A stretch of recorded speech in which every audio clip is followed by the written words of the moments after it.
Namaskar.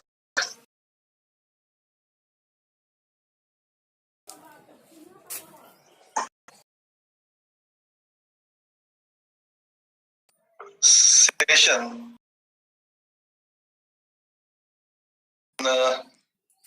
Modern science and Ayurveda initiative. When many people are sitting at home, this is a good opportunity, and I'm happy to be connected with you today in this live session. Modern science and Ayurveda, I would like to start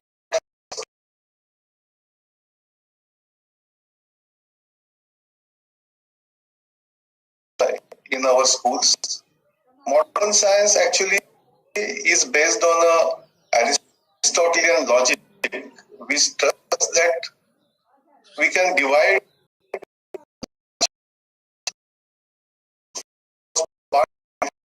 as against that Ayurveda is, that it has thousands of years of tradition. People are practicing it live, and it is actually part of our own household. Every house in India has in some way or other Ayurveda in our home. Ayurveda is in our kitchen. Ayurveda is our daily practice. The concepts of Vata, Pitta, Kapha. Our parents may be also telling us that please don't do this, please don't eat that. This will be hot for you. This will be cold in this season. Don't do this. So there is a connection between today what we are doing and what has Shastras have told us. What we call it as connection between the living tradition or great tradition and this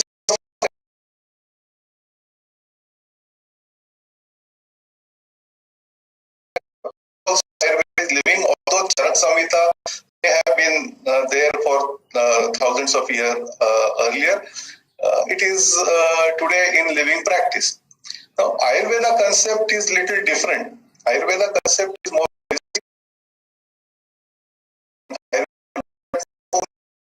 but as a whole, and human body, not in parts, not only in organs, but Ayurveda looks at us as a human being. And this is a major difference between modern science and Ayurveda. You ask my background, actually, I am basically my there was Ayurveda. My grandmother, my auntie, my aunt, they were using Ayurveda for little things you may call it as kitchen medicine, you may call it as home remedies, whatever. But in real sense, it has connection with Ayurveda. So I had some interest, in my childhood, I had seen something happening. I had seen some benefits happening to me. And so when I went to masters, I would like to share this story of myself, how I, from modern science background, went into Ayurveda. What attracted me to do research in Ayurveda. So this I wanted to share with you in a kind of an informal dialogue with you. Just I wanted to share. So I am starting with my childhood. In my childhood, when my home, there, if you have a deep wound, for example, a deep nail thorn goes into you, then there is a wound inside, there is a threat of causing tetanus-like infection, and what otherwise in home they will do. My grandmother used to take a black nut, what we call it as semicarpus anacardium, and she will put that in a needle, put it on the flame, oil will come out of it, and the hot oil, she used to just put it part where that thorn has gone, and pain used to go later. Of course, tetanus, you have to protect yourself. Now, there are many, but these simple measures used to give me relief. For example, if you have something like diarrhea, or dysentery-like symptoms, that water quality was also not as good as today we have. So we used to have these kinds of trouble, little trouble. So we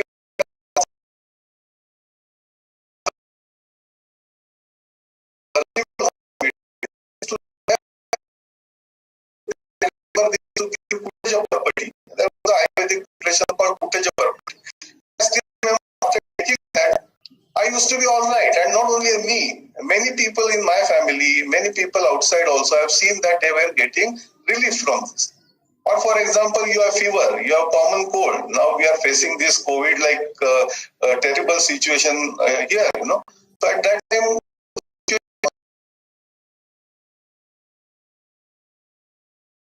they give some Tribhuvan, we have they used to give us,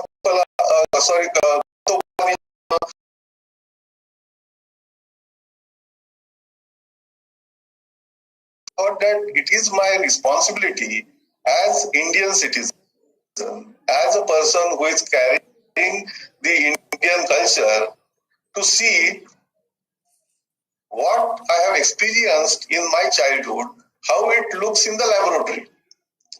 So I decided to take my MSc project on this Bhallataka or Bibba, or in English or botanical term it is called as Semicarpus anacardium, and it is a black nut.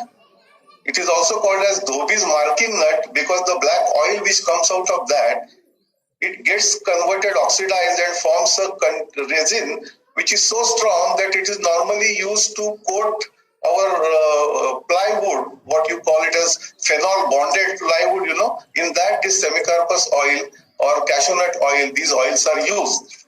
So this marking nut was very, very interesting for me because Ayurveda, they have said that it has a great potential and it can actually, it is called as many times, it is called as Ardhavaidya, meaning many conditions you will be able to take care with this. But at the same time, this Bibba or Bhallataka is very, very difficult plant to handle because if a hypersensitive individual comes in, that person can get into allergic or hypersensitive reaction which can be very, very severe. So it has to be used under a very, very special care. So in our home, my grandmother or my auntie was very much experienced in handling this kind of a plant. So she was giving, in case you have this kind of allergy, she immediately knew the antidote for that also. She may go get some coriander, make some juice out of it, put it on that, or make some coconut oil preparation and put it on that, and the allergy used to get subsided. So this, now what I am going to share with you is very interesting. When I went for my MSc project, when all my friends had selected, because our laboratory was one of the top laboratories that time, which was working on protein chemistry, evolutionary biology. We were also working, so everybody was going on in the area like studying enzymes, enzymology, proteins, DNA, RNA were just coming up that time. Nucleic acid studies were just coming up that time. So many of my friends were taking projects based on that, which was really trend, we can say at that time. But I decided that I will do my project on Ayurveda. And people said that, what are you doing? You are doing MSc biochemistry, and why you want to take this chadibati and all that in our laboratory and you do it? But my supervisor was very open, Professor John Barnabas. He said, no, if you want to work, if you are interested, I will support you. So he said that, okay, you work on that. And then my problem was I wanted to work on this plant to see that what it was doing to my deep wound, how it was preventing my tetanus infection. So I wanted to study effect of this plant on use it in a laboratory. You have to have a specialized facility. So then I started inquiring about it. Then I realized that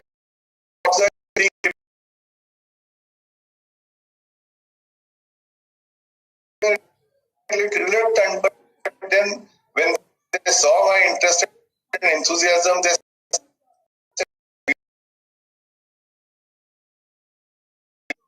Clostridium tetani culture, and in vitro we studied and we showed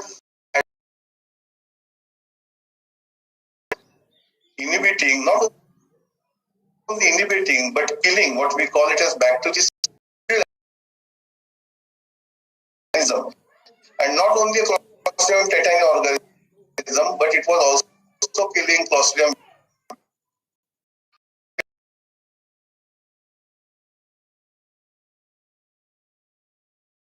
Based on this experiment, I thought that, look, what I experienced in my childhood in the laboratory Anadidium is actually killing Clostridium tetani, which people may not know what Clostridium tetani means at that time. In rural area, it is being used very extensively. People may not know what it is.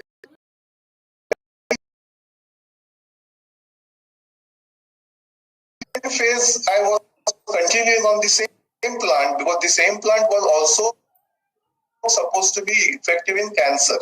So at that time, a major project was going on in collaboration with National Chemical Laboratory in Pune